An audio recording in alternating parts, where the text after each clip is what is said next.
Bom, então vamos começar aqui a aula dessa semana.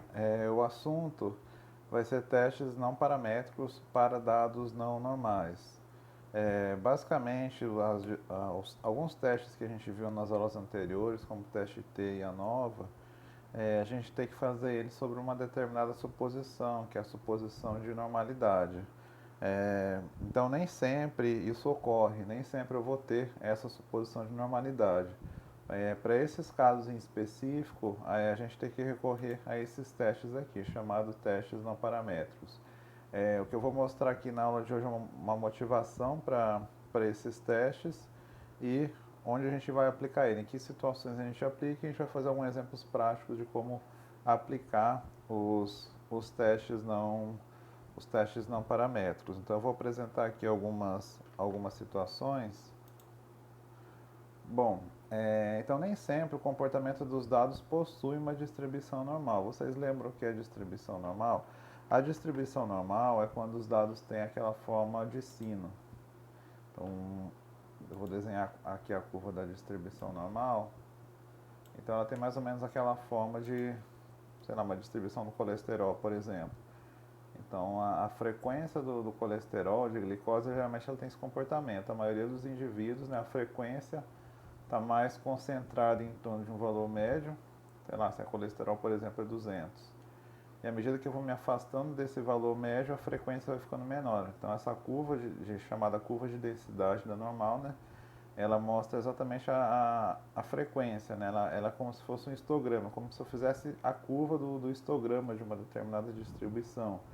É, então, no caso da distribuição normal, seria um histograma onde a grande maioria as maiores frequências, né, as maiores barras, elas estão na parte central dos dados, né?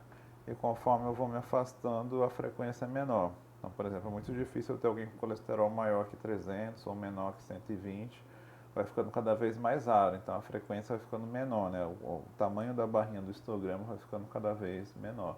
Então, isso seria uma distribuição normal. Então, uma maneira de ver se os dados têm uma distribuição normal ou não seria fazer o histograma. Então, através do histograma, quando a gente faz o histograma de uma variável, o que acontece? Eu pego lá os dados de colesterol. Então, para uma maneira de eu ver a distribuição é fazendo o histograma. Então, eu vou fazer o histograma.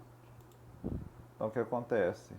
Quando a gente faz o histograma, a gente vê as frequências maiores em torno de valores centrais, né? Então, vai acontecer uma coisa mais ou menos assim. Então, conforme eu vou me afastando dos valores centrais, a frequência vai ficando cada vez menor do histograma. Então, ela vai descendo tanto para a esquerda quanto para a direita na mesma magnitude, né? Então a frequência cai de maneira, a gente chama de maneira simétrica, né? A frequência para baixo ou para cima do histograma, ela decai de maneira simétrica. E assim por diante. Não vou desenhar mais as barrinhas aqui, porque eu acho que deu para entender com esse gráfico aqui, né? Então, o que acontece? Quando eu faço histograma, a gente consegue entender o comportamento normal aqui. Então, a gente consegue ver que o decaimento aqui, ele tem a chamada curva de sino da distribuição normal, né? Então, ela decai mais ou menos na forma de sino, né? Então, a frequência... Eu posso descrever o comportamento dos meus dados desse histograma através de uma forma de sino. Então, nesse caso aqui, um histograma assim, né, é uma evidência de que os dados têm distribuição normal. Então, seria uma maneira de eu ver que os dados têm distribuição normal. Então, nem sempre isso vai acontecer. Então, se vocês desenharem alguns outros histogramas, vocês vão ver que vai ter situações onde isso não ocorre. Vai ter situações onde eu tenho um histograma, por exemplo, eu tenho um histograma muito comum também, tem um histograma desse tipo aqui, né?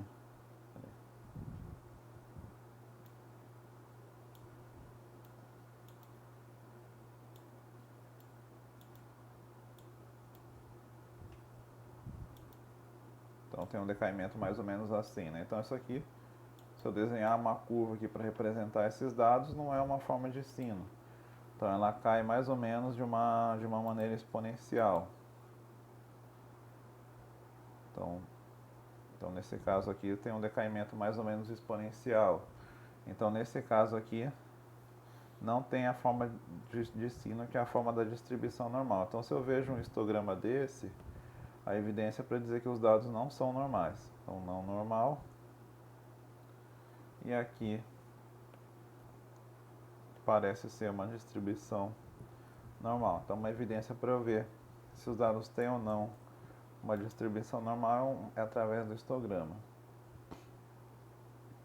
Bom, outra situação problema é quando eu tenho o tamanho da amostra pequeno. Então, por exemplo, se eu tenho o tamanho da amostra, sei lá, geralmente menor do que 30. Convencionalmente a gente utiliza um tamanho de amostra menor do que 30. Então, quando eu tenho um tamanho de amostra pequeno para cada grupo, o que acontece? É difícil verificar se os dados têm ou não distribuição normal. Então, quando eu pego uma amostra de 20, 30, o que acontece quando eu tento fazer o histograma? Eu tento fazer lá um histograma, geralmente, então se a amostra é pequena, geralmente eu tenho poucas barras ali no meu histograma. Então, se eu tenho uma amostra, por exemplo, de tamanho 20, então geralmente o meu histograma fica mais ou menos uma coisa assim. Sei lá, eu tenho 3 intervalos,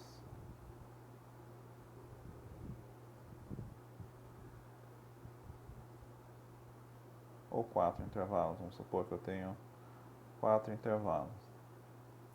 Então, será que isso aqui tem uma forma de sino? Então não dá para afirmar por quê? Porque não dá para ver, ó, eu só consigo tentar desenhar uma curva só nessas primeiras frequências. Então eu tenho aqui as frequências, tenho 4 frequências aqui. Então será que daqui para cá vai completar uma forma de sino? Eu não sei, porque eu tenho poucas observações. Então daqui para cá eu não sei o que vai acontecer. Então poderia acontecer isso aqui, né? Poderia acontecer de ter a forma de sino mesmo. Então isso aqui é uma suposição, né? Eu estou chutando, entre aspas, né? Que daqui para lá poderia realmente ter uma forma de sino, mas não necessariamente pode ter. Pode ser que daqui para cá, pode ser que a distribuição acabe aqui mesmo, né? Então pode ser que seja uma coisa mais ou menos, e daqui para cá a frequência seja maior, né? Então não seja uma forma de sino. Então nesse caso, quando a minha amostra é pequena, né? O histograma aqui, né, eu consigo projetar só essa linha amarela que eu desenhei. Daí para lá, nessas linhas vermelhas e verdes, são só suposições que eu tô achando que é ou não é, que eu não posso afirmar nada porque eu não tenho uma amostra mais para a esquerda e mais para a direita. Então, geralmente, quando eu tenho uma amostra pequena, eu tenho esse tipo de problema. Não consigo comprovar que os dados têm a distribuição normal. Que eu não consigo fazer o histograma e ver uma clara forma de sino como eu tenho numa situação dessa aqui, por exemplo, né? Então, geralmente numa amostra grande, eu consigo verificar com mais segurança, né, se a curva que representa esse histograma tem a forma de sino ou não. Então, através de uma amostra grande, eu posso verificar se sim ou não. Agora, com uma amostra pequena, eu não posso nem afirmar que sim e nem que não. Então, nesse caso, eu não consigo dizer que os dados têm uma distribuição normal. Pode ser que não tenha. E qual seria o problema disso? Então, nessas duas situações que eu citei, onde os dados não têm distribuição normal e onde a amostra é pequena, os testes que a gente viu para comparar médias, que são o teste T e a ANOVA, eles não necessariamente são técnicas apropriadas. Então, se os dados não tiverem distribuição normal, os valores P desses testes, aquelas estatísticas que ele calcula para a gente lá de valor P, da estatística T, pode não ser aquele valor mesmo, né? Porque para encontrar aquele valor P, ele está supondo que os dados têm a curva de sino. Então, ele está supondo aquilo e aí ele vai calcular o valor P. Mas se os dados não têm a forma de sino, a conta ela é outra, não é exatamente a mesma conta.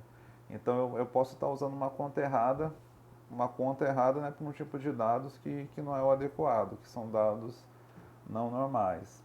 Então, as nossas calculadoras estatísticas, que são o Excel, o SPSS e outros programas, se você jogar os dados lá, ele vai fazer teste T, vai fazer a nova. Ele não vai perguntar se os dados são normais ou não. Ele não vai impedir você de fazer o teste com amostras não normais. Então a gente tem que verificar isso antes, a gente tem que verificar se aqueles comandos do teste T em ANOVA são adequados para poder executar eles. Então se não for, né, os programas, a maioria dos programas, entre eles o SPSS, tem outros caminhos, né, para fazer outros tipos de testes, que são chamados testes não paramétricos. Então os testes não paramétricos eles são utilizados nessas situações aqui. Então nessas duas situações, problemas, né, que é, então se eu tenho uma amostra grande e eu tenho um histograma desse tipo aqui,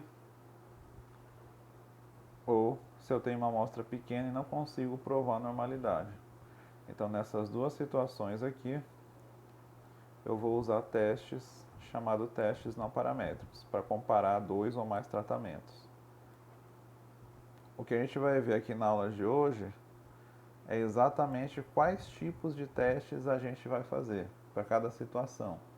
Eu vou apresentar aqui para vocês alguns testes não paramétricos, então eu posso fazer um teste não paramétrico para várias finalidades. Eu posso querer fazer um teste para uma única amostra, para duas amostras pareadas, duas amostras independentes e K amostras.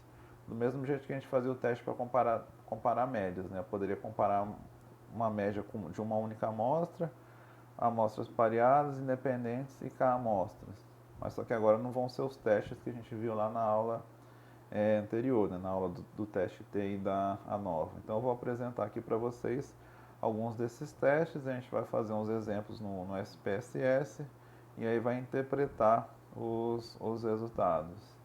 Bom, a primeira coisa, a primeira pergunta que devem surgir aí para vocês é: e como é que eu faço para verificar se os dados são normais? Então, para verificar se os dados são ou não normais, uma maneira empírica que eu acabei de mostrar para vocês seria vocês fazerem um histograma e tentar traçar a curva em cima desse histograma, fazer isso aqui que eu fiz, né? Fazer o histograma e ver, o histograma parece ter uma forma de sino. Então seria uma maneira mais ou menos simplista de eu dizer se os dados são ou não são normais. Mas pode acontecer de ter histogramas que alguns alunos fiquem na dúvida, uns alunos podem achar que é, outros alunos podem achar que não é. Então se eu desenhar aqui alguns histogramas, por exemplo, vamos supor que eu tenho um histograma desses dados aqui tem esse comportamento.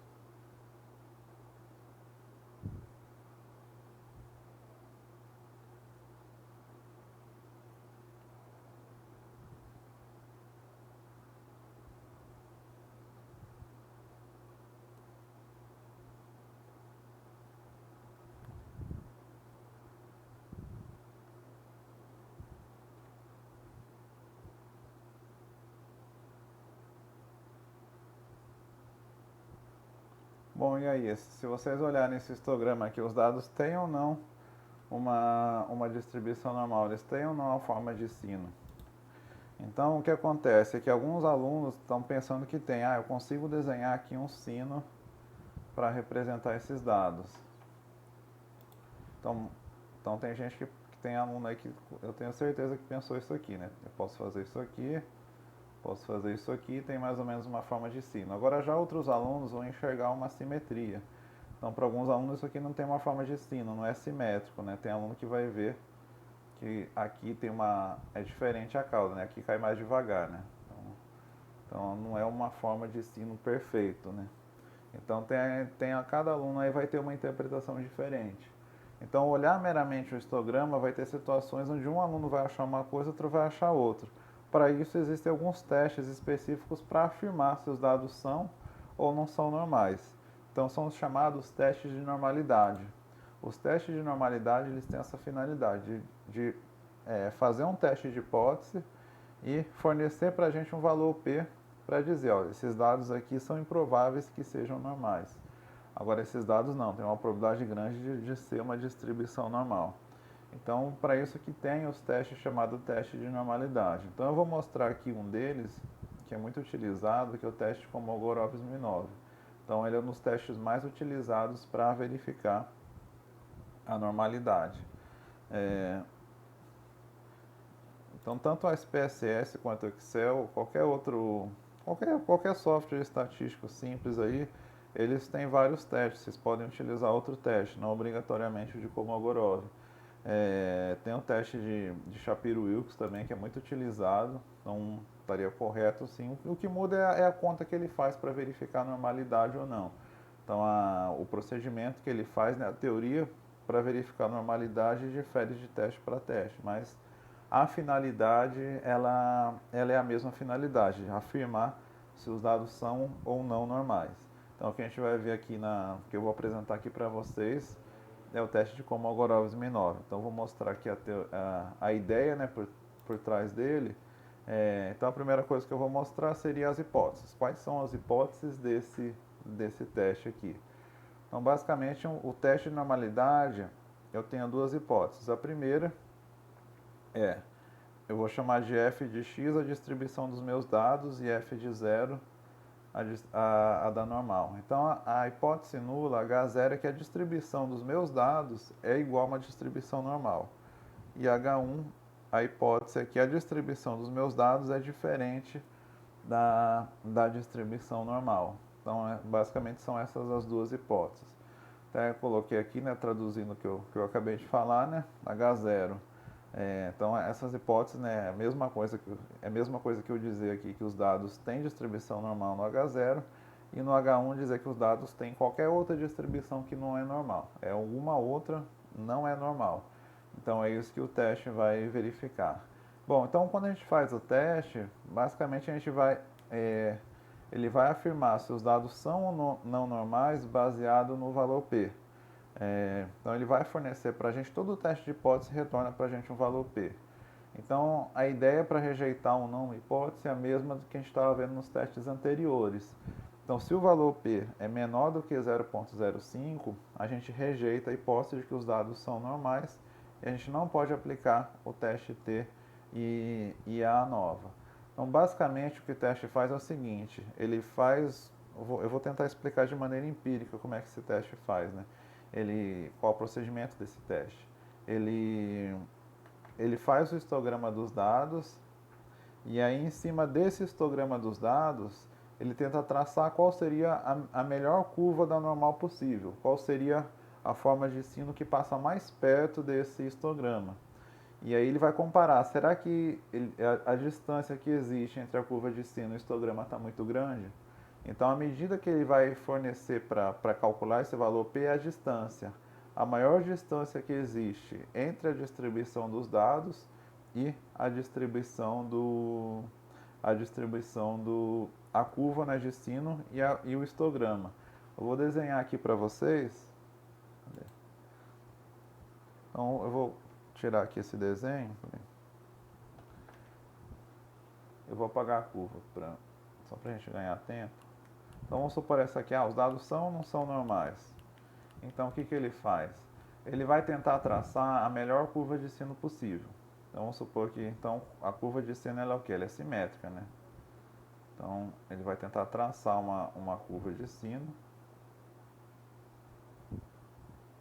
Então isso aqui suponha que é simétrico, né? Então o que ele vai medir? Ele vai medir a distância em cada ponto aqui da curva, ele vai medir a distância entre a curva e o histograma. Então, por exemplo, daqui para cá, a distância é grande. Em algumas regiões a distância é pequena, tá vendo? Em alguns lugares a curva da normal chega perto do histograma, mas em algumas a distância é grande. Qual seria o cenário ideal para eu dizer que os dados são normais? O cenário ideal para dizer que os dados são normais é que as distâncias fossem pequenas. O ideal é que todas as distâncias fossem pequenas. Então, se tiver uma distância muito grande, quer dizer que uma evidência de que os dados não são normais. O histograma não se ajusta, né, àquela curva da distribuição normal. Então, a estatística que ele faz para verificar que os dados são normais é chamada de D. Então, esse D aqui vai ser a maior distância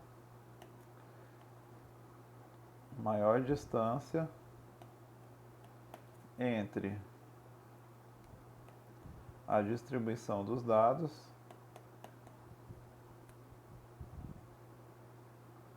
e anormal. Então, para esse exemplo que eu esbocei aqui, então a maior distância que eu posso encontrar aqui foi mais ou menos aqui, né? Então, nesse exemplo aqui, esse aqui seria o nosso D. Então, o que acontece? Quanto maior for a distância, quanto maior for esse D, maior o D, o que acontece? Maior evidência para dizer que os dados não são normais. Então, maior evidência de não normalidade.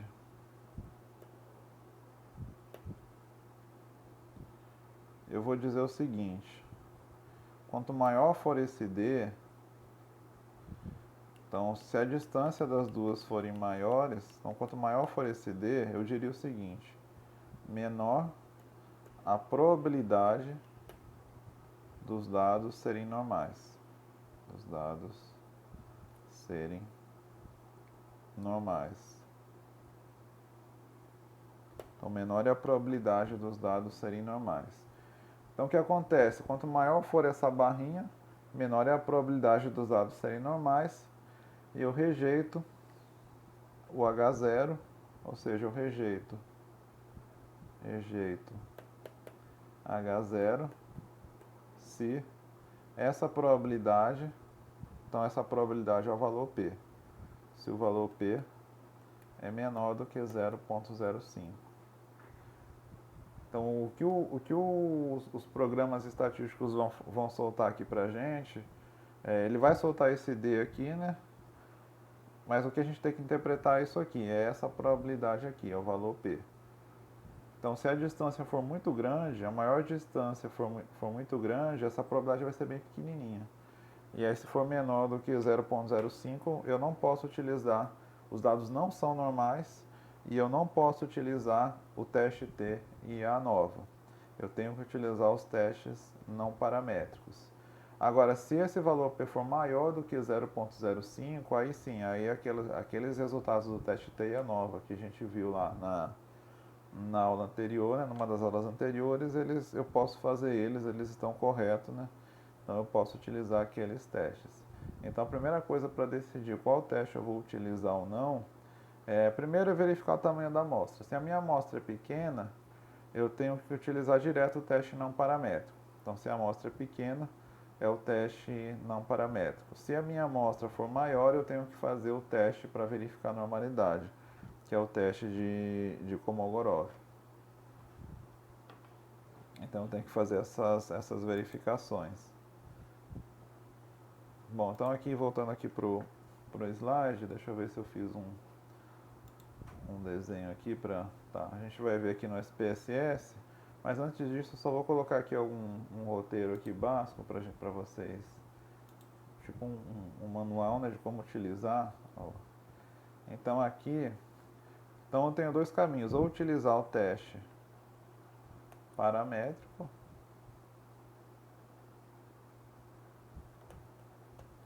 ou teste não paramétrico. Então vocês ficam nessa dúvida, né? Eu uso o teste paramétrico ou o teste não paramétrico? Qual deles eu vou utilizar? Então o teste paramétrico é o que? É o T e a nova, né? T e a nova, por exemplo. Bom, se eu tenho o tamanho da amostra pequeno, geralmente menor do que 30, então se eu tenho um N menor do que 30, eu vou fazer obrigatoriamente o teste não paramétrico. Vou colocar o N menor que 30 ali embaixo, né, para o caminho da flechinha não ficar muito grande. Pronto. Aqui. Então N menor do que 30. Se eu tenho amostra pequena, eu vou fazer o teste não paramétrico. Eu não preciso nem fazer o teste de Kolmogorov, verificar se é normal ou não. Por quê? Porque na amostra pequena, como eu falei, no histograma não dá para eu tirar conclusões do histograma.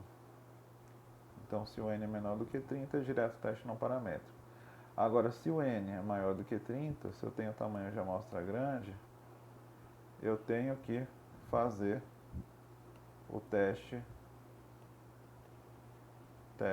de normalidade.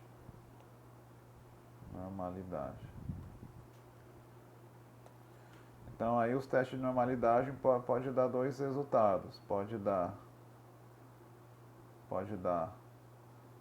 o valor P maior do que 0,05. Então, se o valor P é maior do que 0,05, qual é a minha conclusão? Dados normais.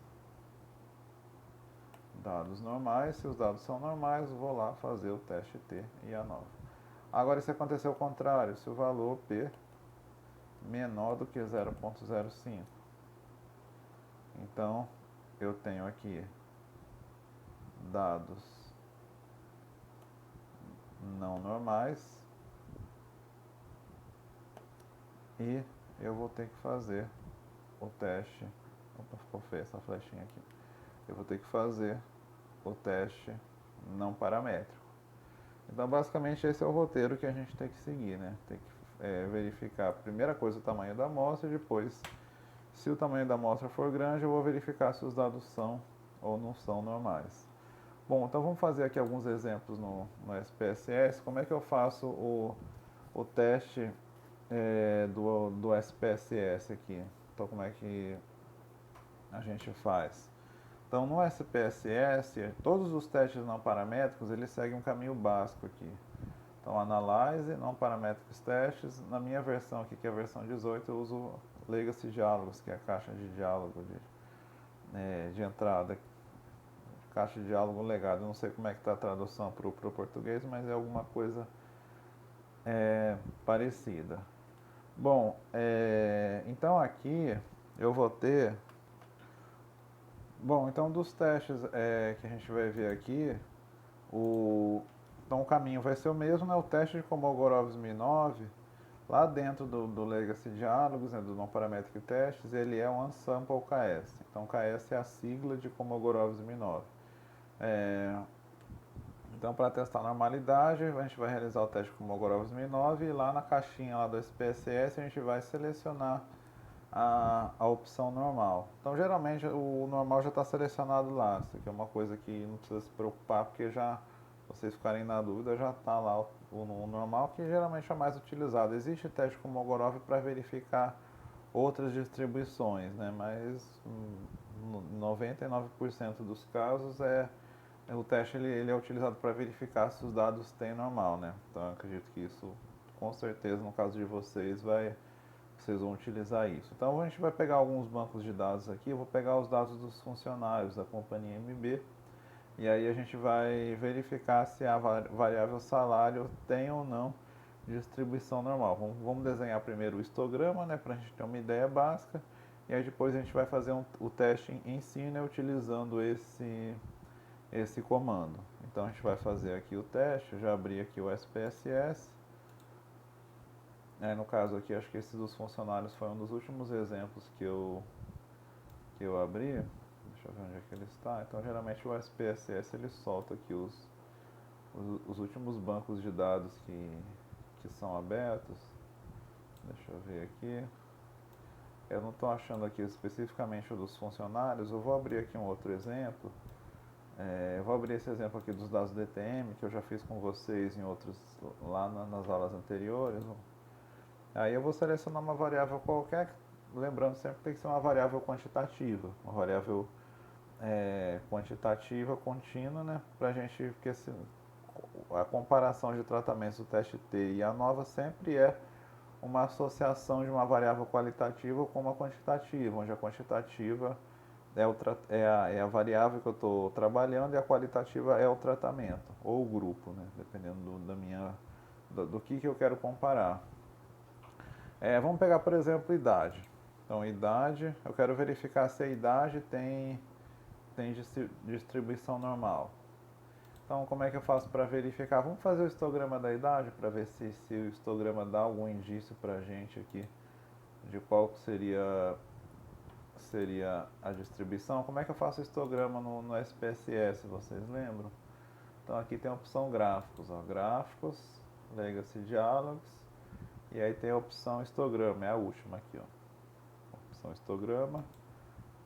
Então vamos lá, a variável que eu quero vai ser a variável idade, né? Onde está a variável idade?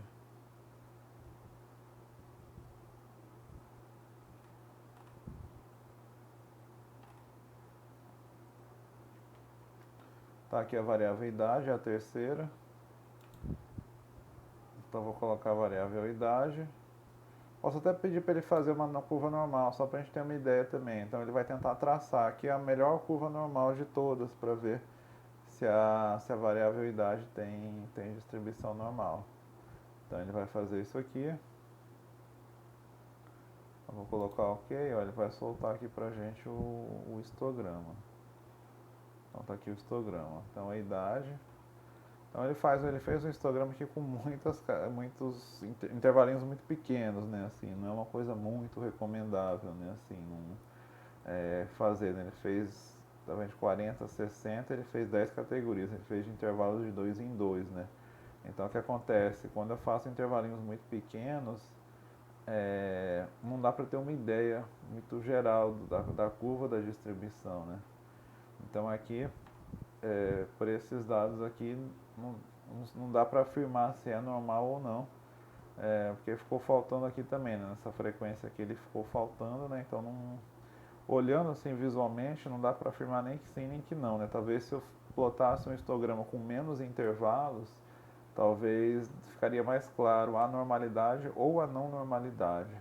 Então o que eu quis mostrar aqui é a polêmica mesmo, de você fazer o histograma não é um veredito final para você verificar a normalidade. Ainda mais o histograma aqui que ele fez, né? Talvez deixe a gente mais confuso ainda do que conclusivo. Então, para isso que a gente tem que fazer o teste de Kolmogorov, porque o teste de Kolmogorov, assim como qualquer outro teste de normalidade, ele dá um resultado, um veredito exato, né, para a gente tomar uma decisão de que os dados são ou não são normais. Então, o que a gente vai fazer agora é o teste de Kolmogorov para os dados da idade. Então, como é que eu faço aqui o teste de Kolmogorov? Eu vou no Analyze, aí a parte de não paramétrica, está mais ou menos aqui do meio para baixo, né, não parametric tests, Legacy Dialogs, aqui é o Unsample KS. Então esse aqui é o caminho, né? O Unsample KS, né? Quem estiver assistindo a ela gravada, né? Esquecer de dar um pit screen nessa tela, depois cola, ou dar um pause aí na tela para vocês tentarem fazer a mesma coisa. Então cliquei aqui no Unsample KS e eu vou procurar a idade. Eu quero testar a idade. Então vou testar a idade. E aí é só dar OK. Então eu coloco OK.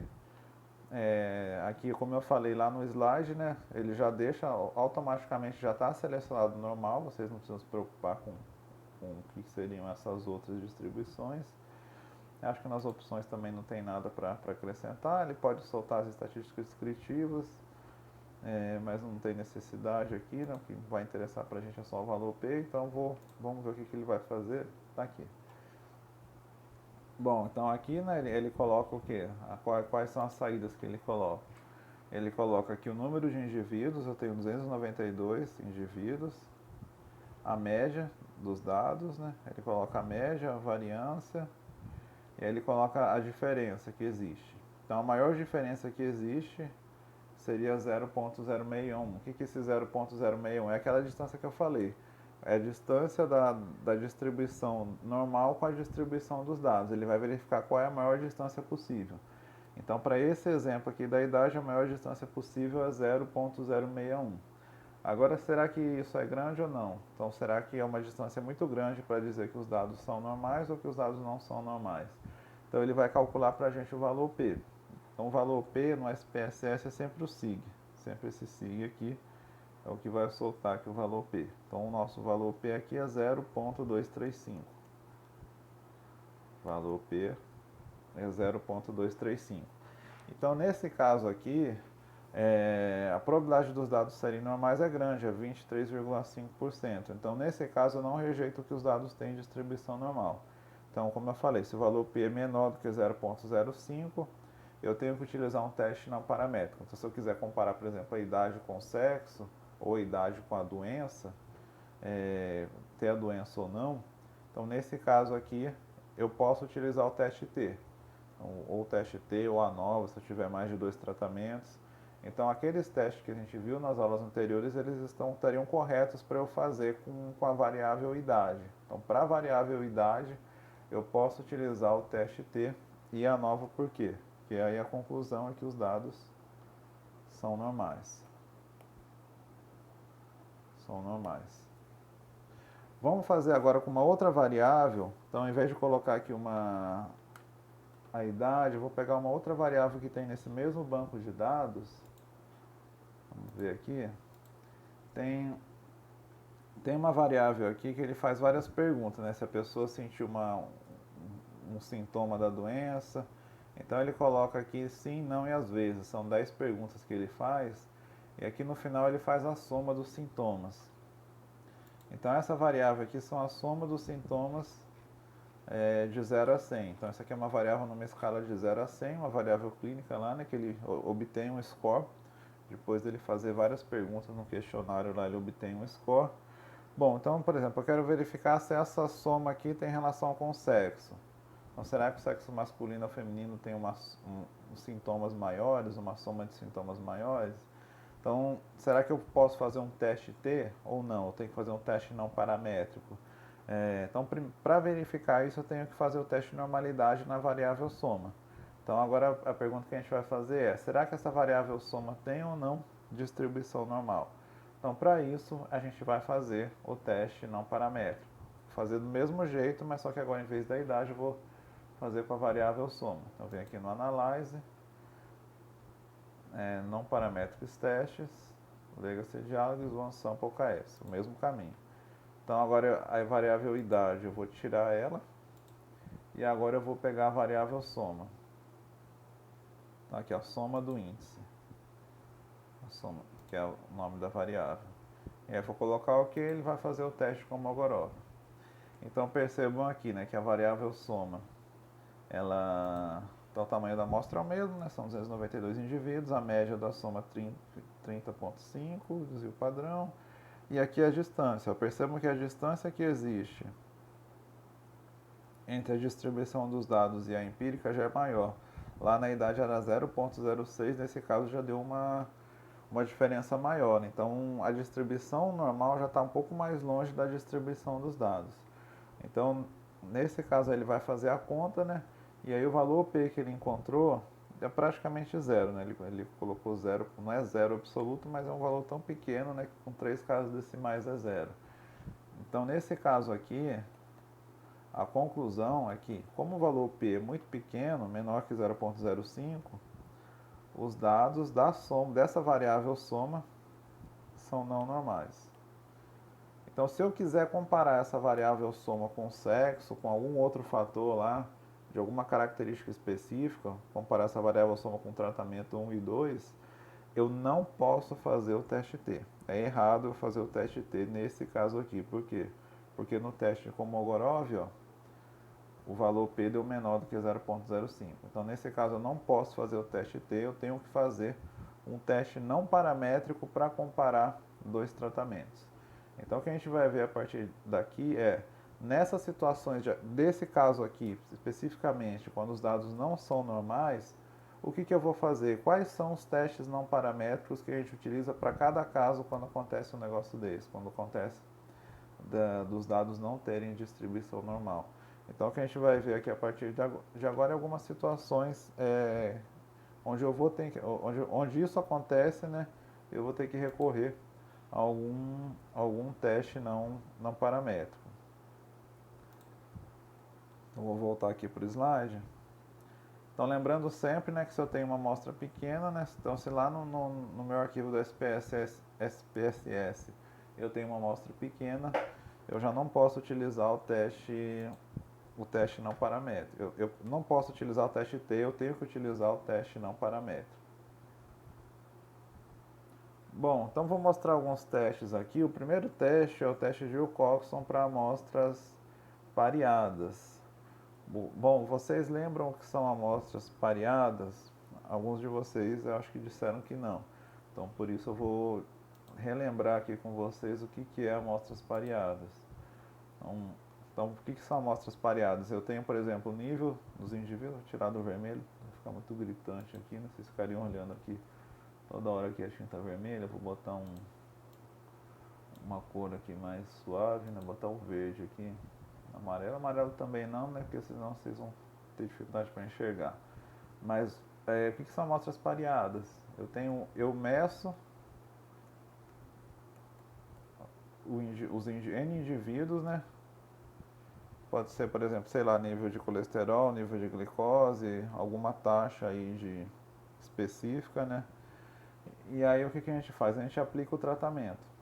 A gente aplica o tratamento e aí a gente vai medir a mesma variável depois de aplicar o tratamento. Então vamos supor o tratamento, né? Eu tenho lá um índice de colesterol, aplico um tratamento para o colesterol e vou medir o colesterol depois do tratamento. Então, quanto que é esse tempo? É o tempo necessário que o especialista diz que vai fazer efeito. Então, por exemplo, se eu estou aplicando um tratamento para colesterol e o especialista diz que esse tratamento leva 2 semanas para fazer efeito, então eu vou medir lá os indivíduos, né, antes de aplicar o tratamento, e aí depois de 2 semanas de cada indivíduo eu vou medir de novo. Bom, então, como é que eu faço para verificar se o tratamento fez efeito? Eu vejo a diferença. Então, o que é a diferença? A diferença seria o x1 menos o y1. Na verdade é o y1 menos x1, né? Que tá na...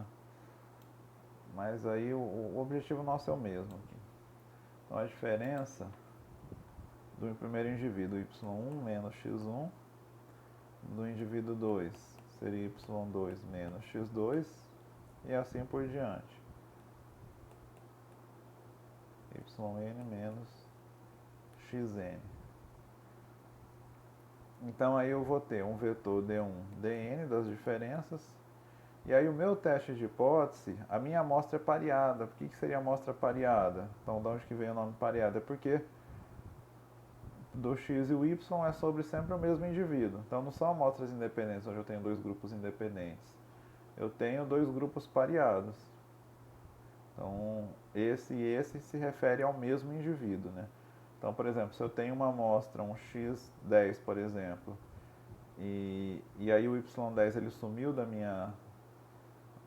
sumiu lá do meu experimento, né? Eu não consegui achar ele para medir depois, né? Então eu tenho que excluir esse indivíduo da amostra, porque eu não tenho a diferença para ele. Então se eu não conseguir medir ele depois, eu tenho que excluir. Então amostras pareadas ele só vai fazer sobre os indivíduos onde eu tenho antes e depois que eu apliquei o tratamento. Então ele vai verificar essas diferenças aqui e vai aplicar as hipóteses. Ele vai verificar se essa diferença é zero. O que seria a diferença ser zero? A diferença ser zero seria, em média, né, os indivíduos não terem nem subido nem descido o colesterol. Então vamos supor, o primeiro indivíduo o colesterol subiu 10, o segundo caiu 20, o terceiro subiu 30, o quarto caiu 40, e aí você tira uma média dessas diferenças da próxima de zero. Então, se essas diferenças derem próxima de zero, quer dizer que o tratamento não fez efeito. Agora, se essas diferenças derem significativamente diferente de zero, quer dizer que o tratamento fez efeito. Então, por exemplo, se todo mundo teve uma redução de colesterol, todas as diferenças aqui vão ser negativas no caso, né? Porque o colesterol vai cair, né? Cada um. Então todas elas vão estar distantes do zero e aí vai ser uma evidência para eu dizer que existe a diferença foi significativa. O tratamento teve efeito. Então, estou relembrando para vocês aqui o que é uma amostra pareada. Bom, então o que a gente fazia lá nos testes paramétricos? Existia o teste T para amostras pareadas. Mas se eu fazer uma análise dos dados e verificar que os dados não têm distribuição normal, existe um teste não paramétrico para isso, que é o chamado teste de Wilcoxon, que é o nome lá do autor que inventou o teste, né? Se acostumem porque testes não paramétricos sempre tem o nome da pessoa que criou, né? Sempre é associado ao nome de uma pessoa. Bom, então no caso existe o teste de Wilcoxon para amostras pareadas. Como é que eu faço esse teste de Wilcoxon para amostras pareadas? Então, o caminho é o mesmo. Para fazer qualquer teste não paramétrico, esse primeiro pedaço do caminho aqui no SPSS é sempre o mesmo. Então, todos os caminhos da aula de hoje vão começar a partir daqui, né? O que vai mudar é só aqui, né? Então, para esse teste para amostras pareadas em específico, é o True Related Sample, duas amostras pareadas. Bom, vamos abrir o exemplo que eu passei nas aulas anteriores, que é o nível de colesterol de pessoas após tomarem um medicamento. Então, vocês abram aí um exemplo que eu mandei para vocês já anteriormente, que acho que é o exemplo colesterol. Então, eu vou abrir aqui o exemplo colesterol. Vamos ver aqui. Então, aqui eu venho aqui, eu vou abrir o exemplo colesterol. Então, venho aqui, File. Então, nesse caso, como é um dos arquivos recentes que eu abri, eu acho que ele deve estar aqui, tá aqui. Então, exemplo. Então, se vocês, para não ficar toda hora procurando, né? Então, uma dica, né, no SPSS, para não ficar toda hora procurando o banco de dados pasta por pasta, se é algum banco de dados que vocês já abriram há pouco tempo, ele vai estar aqui no Open File Recently Used Data. Então, aqui tem uma ordem, né, dos últimos arquivos que eu abri. Então, nesse caso aqui é o exemplo do colesterol, né? Então, tá vendo o exemplo do colesterol? Tem o colesterol antes. Então, o primeiro indivíduo tinha antes e depois. O segundo indivíduo antes e depois, e assim por diante.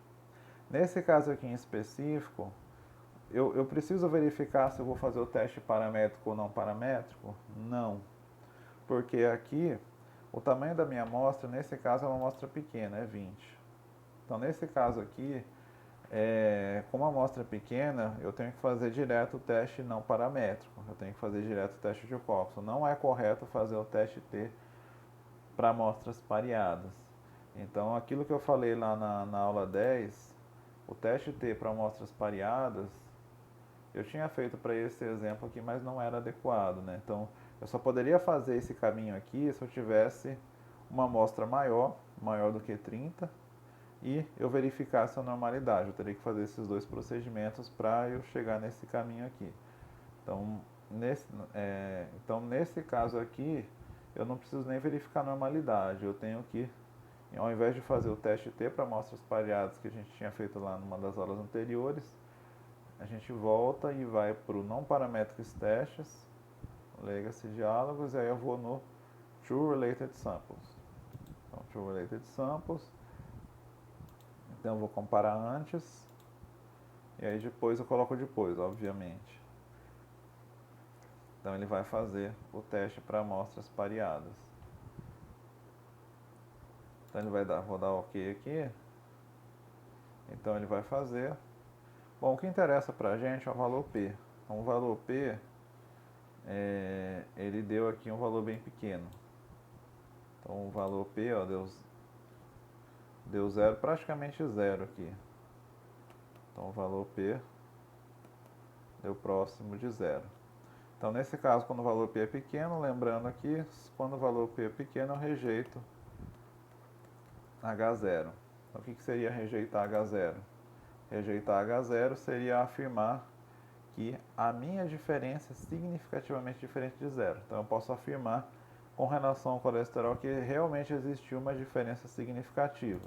Então, eu tive em média, né, eu tive uma redução significativa do colesterol. Bom, a gente já tinha visto isso no exemplo lá da aula anterior, mas aqui o teste de Wilcoxon ele comprovou isso, que realmente existe uma diferença significativa. Então, basicamente é isso que o teste de Wilcoxon faz. Quando eu tenho uma amostra pareada, eu vou fazer o teste de Wilcoxon para amostras pareadas. Bom, então continuando aqui nos testes, deixa eu voltar aqui pro slide. Então a gente viu o exemplo do colesterol. Bom, agora o mais utilizado talvez seja a situação onde eu tenho duas amostras independentes. Então, quando eu tenho, o que são duas amostras independentes? Eu tenho x1, xm, são m indivíduos onde eu aplico o tratamento 1, ou é o grupo 1, né? Pode ser alguma população 1, não necessariamente um tratamento, eu tenho Y1, YN de um outro grupo. Então, observando aqui que o tamanho da amostra não necessariamente precisa ser igual, eles podem ser diferentes, porque eu não estou comparando indivíduo de um indivíduo por indivíduo, né? Então, no caso do teste T, por exemplo, eu comparo as médias. Aqui a gente vai fazer um caminho um pouco diferente. Então, na estatística paramétrica, que era o do teste T, a gente comparava as médias dos indivíduos. Então, a gente comparava o que era H0, a média do X é igual à média do Y, e H1, a média do X é diferente da média do Y. Então, quanto mais distante eram as médias, então quanto mais distante fossem as médias, maior a evidência para eu dizer que os tratamentos são diferentes. Agora, se as médias eram próximas, a evidência para dizer que os tratamentos são equivalentes. Então, na estatística paramétrica, a gente fazia por esse procedimento. Agora, na estatística não paramétrica, vai mudar um pouco. Na estatística não paramétrica, a gente vai comparar não só as médias, mas a gente vai comparar as distribuições como um todo.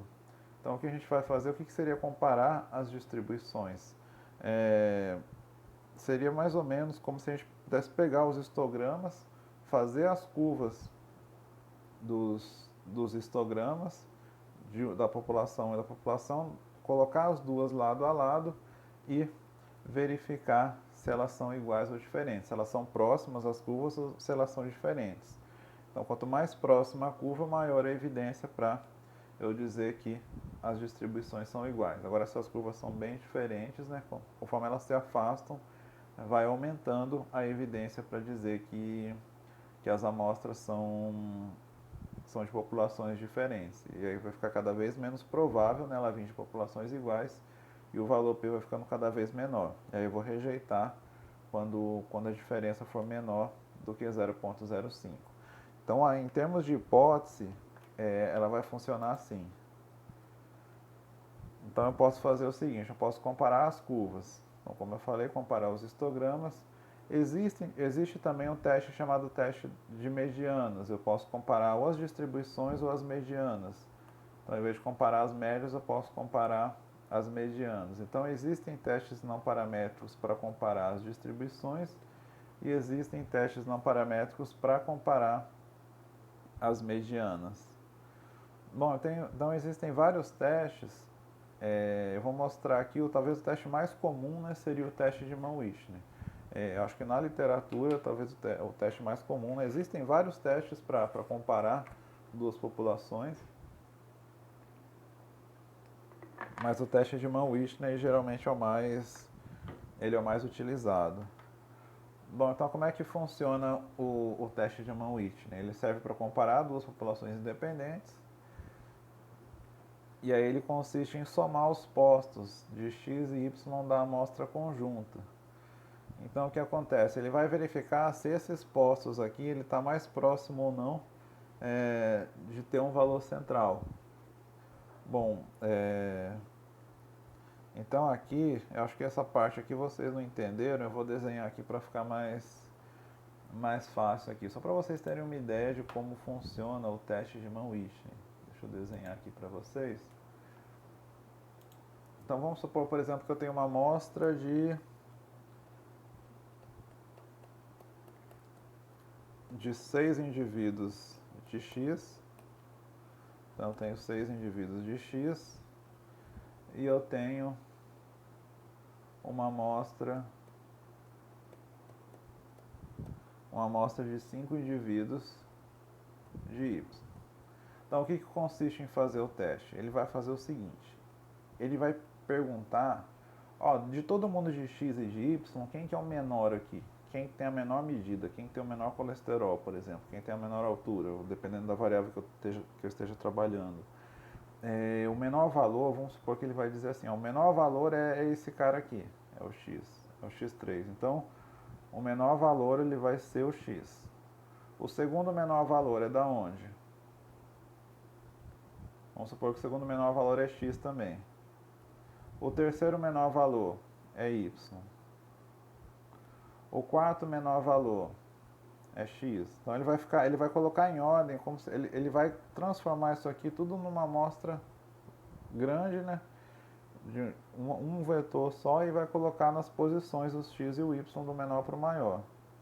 Então, x, vamos supor y, x. Vamos supor que na minha ordenação ficou desse jeito aqui. Então, o que acontece aqui? Como é que eu faço o que seria uma evidência para dizer que as amostras são diferentes? Se eu tiver aqui do meu lado esquerdo muito mais gente de um grupo do que do outro, e do meu lado direito muito mais gente de um grupo do que de outro, vai ser uma evidência para dizer que as amostras são diferentes. Então, nesse caso aqui, parece que os valores de x, ó, eles são muito pequenos e os valores de y são muito grandes. Então, os y, ó, eu tenho mais y no final e mais x no começo. Então, se acontece uma situação dessa, a evidência é para dizer que os grupos são diferentes. Agora, como é que eu iria dizer que os grupos são similares? Se eu tivesse amostras mais ou menos intercaladas. Se eu tivesse, por exemplo, colocasse do menor para o maior aqui e desse, por exemplo, x, y, x e assim por diante. Tivesse meio intercalado, um de x com um de y. Então, tanto dos menores eu tenho mais ou menos números iguais de x e y e dos maiores também. Então, se tiver assim mais ou menos igual para igual, né, tiver bem intercalado, né, x e y, então essa evidência aqui é uma evidência para dizer que as distribuições são iguais. Então, basicamente o que o teste de Mann-Whitney faz é isso. Ele coloca em ordem do menor para o maior e aí vai ver, né, como é que tá, né? Será que os x aqui estão com valores muito pequenos e tem poucos com valores grandes ou não? Está mais ou menos misturado. Então, se tiver misturado, a evidência seria dizer que as amostras são iguais. Então, se tiver tudo mais ou menos meio misturado, né, eu vou dizer, se tiver misturado, eu vou dizer que as amostras são iguais. Agora, se eu tiver muito mais gente de x no começo e muito mais gente de y no final, ou vice-versa, né, muito mais gente de y no começo e de x no final, aí a evidência vai ser dizer que as distribuições são diferentes. Então, basicamente, o que o teste de Mann-Whitney faz é isso. Ele faz essa pergunta, né? Então, ele vai... E aí, o que ele solta pra gente é um valor P. Então, todos os testes de hipótese soltam pra gente um valor P. Então, se vocês não entenderam isso, não tem problema, né? O que interessa é saber, né, que se o valor P é menor do que... Assim, não interessa, assim, para quem não é da área de estatística, né? Assim, quem é da área de estatística tem que saber como é que funciona o teste direitinho, né? Então, se você que é graduado em estatística ou está fazendo a graduação em estatística, está assistindo essa aula gravada, vocês têm que saber direitinho. Isso aqui, o que eu estou explicando aqui, não é o suficiente para vocês da área entenderem teste na paramétrica. Então isso aqui é uma aula mais para o pessoal aplicado, né? Que precisa, né, só da interpretação do teste mesmo. Então só esse parênteses aqui. Mas, de qualquer maneira, ele vai fazer isso. Então, se o valor P é menor do que 0,05, a evidência é suficiente para dizer que as distribuições são diferentes e que um tratamento é melhor do que o outro.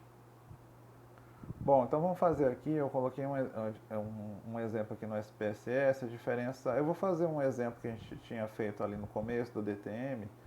Então, lembra aquela variável soma? A variável soma... Vamos voltar aqui para o SPSS. A variável DTM, a variável soma, a gente viu que ela não é normal. A gente viu aqui vou voltar aqui para o output. Então, a variável soma, ó, ela não é normal. Cadê ela? Está aqui em cima. A variável soma. Então, a variável soma, que é a soma do índice lá dos sintomas, né? Que é a soma de índice de Fonseca, ela não é normal. Então, por exemplo, eu quero verificar se existe uma relação dessa soma aqui com o sexo masculino e feminino.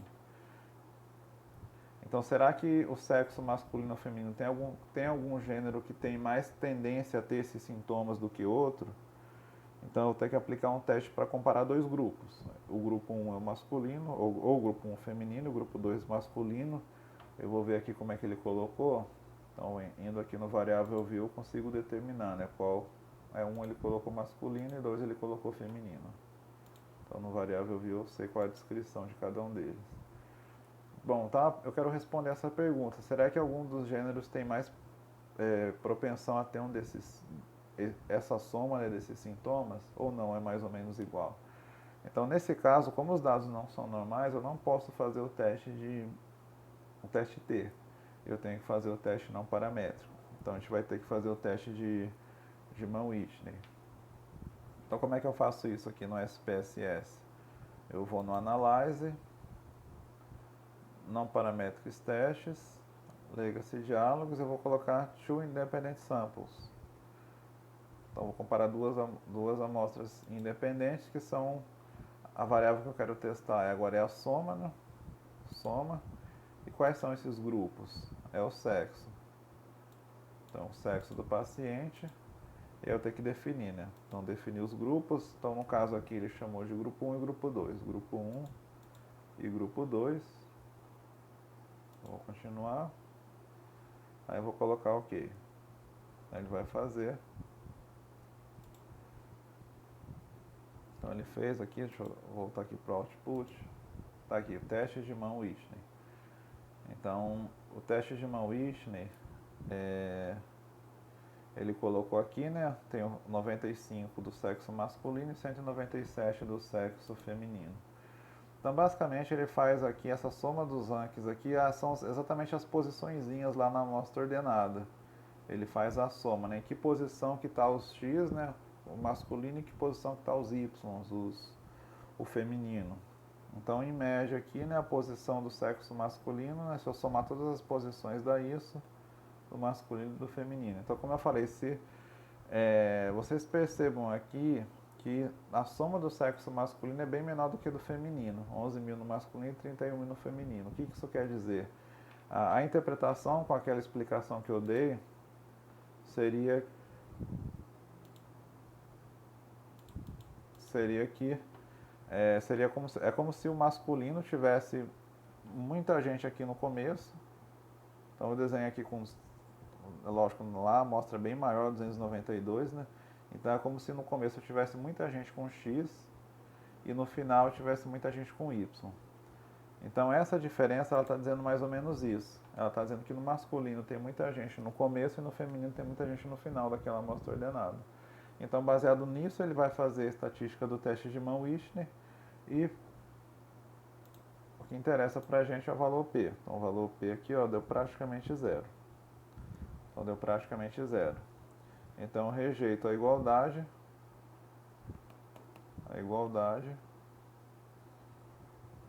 Então, nesse caso aqui, como o feminino tem um valor aqui muito maior do que o masculino, quer dizer que o feminino tem somas maiores, tem a variável soma, né? Valores maiores do que do masculino. Valores significativamente maiores do que do masculino. Vou abreviar aqui, significativamente maiores que o masculino.